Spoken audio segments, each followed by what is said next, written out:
நீங்கள் இந்தியாவில் இருந்துக்கிட்டே 10 LPA சம்பாதிக்கிறீங்களா? அதாவது வருஷம் 10 லட்ச ரூபா சம்பாதிக்கிறீங்கன்னா நீங்கள் கோடீஸ்வரராக எவ்வளோ இயர்ஸ் ஆகுன்னு பார்க்கலாம் வாங்க. இந்தியாவை பொறுத்தவரை 12.75 lakhs வரைக்கும் டேக்ஸ் கிடையாதுன்னு நம்ம இந்தியன் கவர்மெண்ட் இந்த 2025 பட்ஜெட்டில் சொல்லியிருக்காங்க. ஸோ டேக்ஸ் இல்லாமல் உங்களுக்கு வருஷம் 10 லட்ச ரூபா கிடைக்கும். அதாவது மந்த்லி 85,000 உங்கள் கையில் இருக்கும். சும்மா ஒரு அசியூம் பண்ணிக்கங்க, நீங்கள் இப்போ ஒரு மெட்ரோ சிட்டியில் இருக்கீங்கன்னு வைங்க, மும்பை, சென்னை ஆர் பெங்களூர் இந்த மாதிரி ஏதாவது சிட்டியில் இருக்கீங்கன்னா உங்களோட மந்த்லி ஸ்பெண்டிங்கே ஒரு 55,000 ஆயிரும்.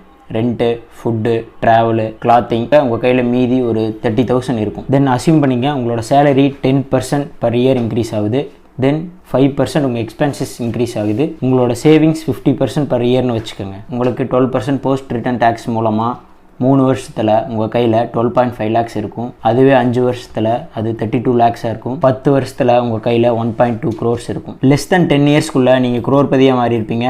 அட் 7% இன்ஃப்ளேஷன் மூலியமாக உங்களோட அந்த 1 கோடியோட மதிப்பு 10 வருஷம் கழித்து 50 lakhsக்கு மேலே இருக்கும். உங்கள் ஃப்ரெண்ட்ஸ் யாராச்சும் 1 lakh மேலே பர் மந்த் சம்பாதிக்கிறாங்கன்னா இந்த வீடியோ அவங்களுக்கு ஷேர் பண்ணிடுங்க, லைக் பண்ணிடுங்க.